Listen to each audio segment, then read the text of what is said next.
Assalamualaikum warahmatullahi wabarakatuh. Perkenalkan, nama saya Rizky Saputra dengan NIM 203111365. Di sini saya akan menjelaskan kembali terkait dengan materi kuliah manajemen keuangan strategik dengan tujuan memenuhi tugas ujian tengah semester. Chapter yang pertama. Dalam chapter 1 ini kita belajar terkait tinjauan strategi manajemen keuangan. Dalam strategi keuangan ini dapat mengelola serta dapat mengidentifikasi kemungkinan strategi antara peluang yang bersaing dengan cara mengambil tindakan yang diperlukan untuk memantau kemajuan peluang yang dipilih sehingga dapat mencapai tujuan yang telah ditetapkan oleh perusahaan. Selain itu juga, manajemen keuangan strategik ini bertindak sebagai proses perubahan yang praktis untuk menghadapi ketidakpastian dalam industri tersebut. Selanjutnya, tugas utama dari manajer yaitu menciptakan kekayaan dan nilai tambah dengan cara memilih investasi yang optimal dan pembiayaan yang dapat memastikan pengembalian yang diharapkan dengan minimnya risiko, karena harga saham sendiri itu bisa cenderung naik maupun turun dan bahkan tidak pasti. Maka dari itu, manajer harus terlibat secara efisiensi atau relevan pada kegiatan yang menghasilkan efek positif itu sendiri. Sistem manajemen keuangan yang digunakan untuk menilai laba ekonomi pada suatu perusahaan. Di sini terdapat 3 keputusan utama manajer keuangan, yaitu yang pertama, investasi atau penanaman modal yang terdiri dari 2 hal, yaitu ekspansi pasar dan ekspansi unit bisnis. Yang kedua itu ada pendanaan yang terjadi dalam modal sendiri atau investor. Dan yang terakhir yaitu adanya kebijakan dividen, merupakan keputusan apakah laba yang diperoleh itu dibagikan atau ditahan untuk menambah modal lainnya. Yang berikutnya saya akan menjelaskan chapter 2. Dalam chapter ini saya akan membahas terkait tentang tata kelola perusahaan.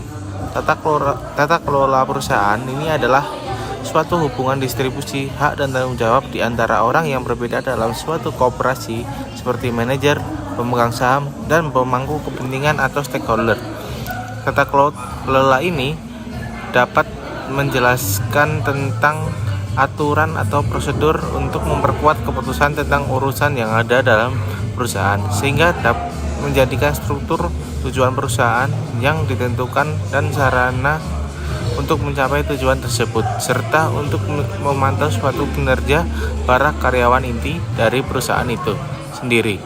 Pada agen teori ini dibagi menjadi 2, yaitu prinsipal dan agen. Prinsipal sendiri adalah pemilik perusahaan atau pemegang saham, dan agen atau manajer yang berwenang tidak hanya untuk bertindak atas nama prinsipal, tapi juga dalam kepentingan terbaik mereka dalam perusahaan, sehingga asumsi dasar dan rasionalnya karena setiap orang akan memaksimalkan kepentingan mereka sendiri yang mengarah pada konflik agensi, sehingga disebut homo economicus, yaitu bertindak dengan mendapatkan apa yang diinginkan untuk dirinya sendiri.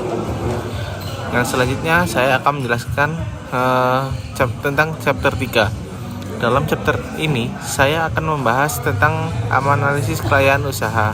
Apa itu analisis kelayakan usaha? Analisis kelayakan usaha adalah rencana bisnis yang dimana bukan hanya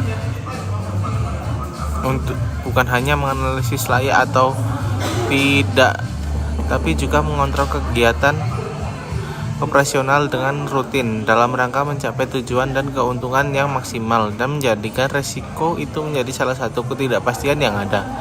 Karena semakin tinggi resiko yang ditanggung, maka semakin tinggi pula keuntungan yang akan diperoleh oleh suatu perusahaan. Lalu beberapa jenis analisis kelayakan, yaitu yang pertama, industri dan pasar, yaitu untuk menentukan seberapa menariknya sebuah industri untuk bisnis baru. Yang kedua, sebuah produk. Yang ketiga, keuangan. Yang selanjutnya, Ada 4 karakteristik yang ada di dalam analisis kelayakan usaha itu sendiri. Yang pertama, mandiri. Yang selanjutnya, bergantung pada dependen, merupakan sebuah proyek yang bertanggung pada penerima suatu atau lebih proyek. Yang ketiga, itu saling eksekutif. Yang keempat, sebuah proyek yang berisi opsi untuk berinvestasi di proyek lain. Yang selanjutnya, saya akan menjelaskan tentang chapter keempat yang membahas tentang NPV versus IRR.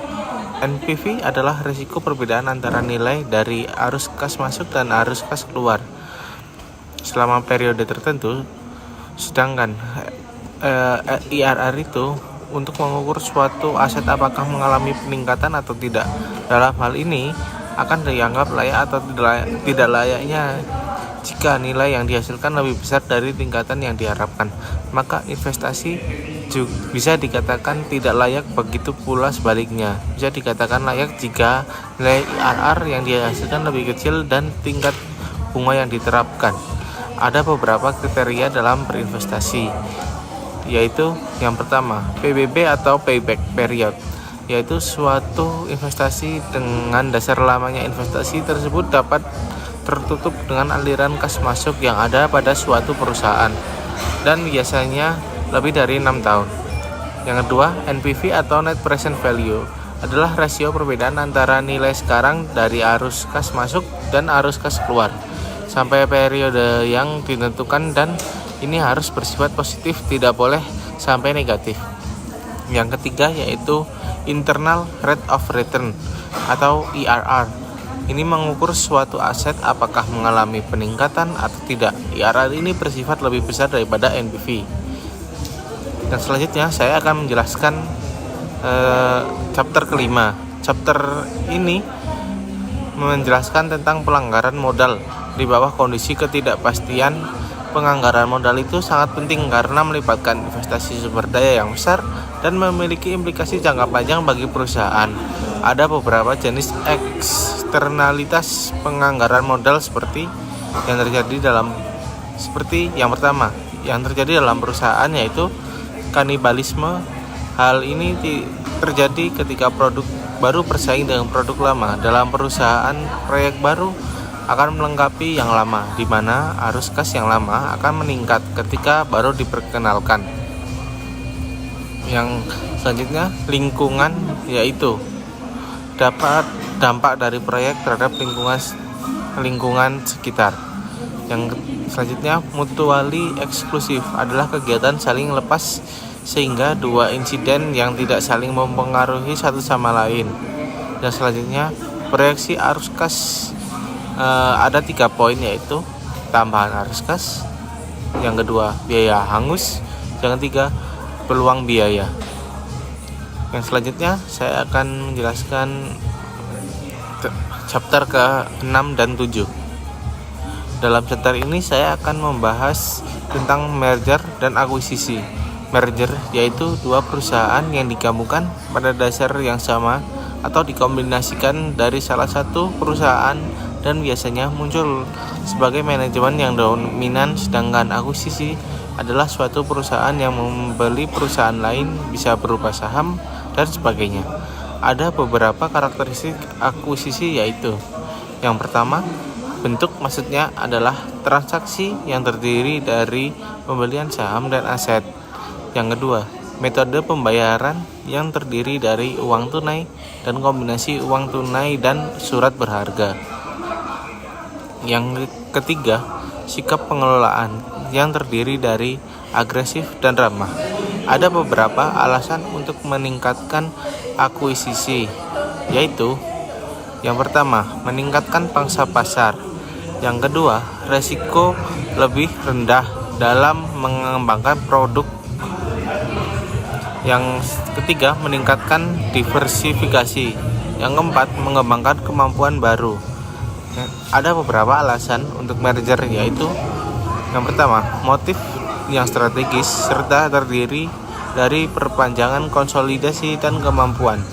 Yang kedua, keuangan yang strategis terdiri dari modal internal, pasar, utang, dan lebih dari kapasitas dan efisiensi.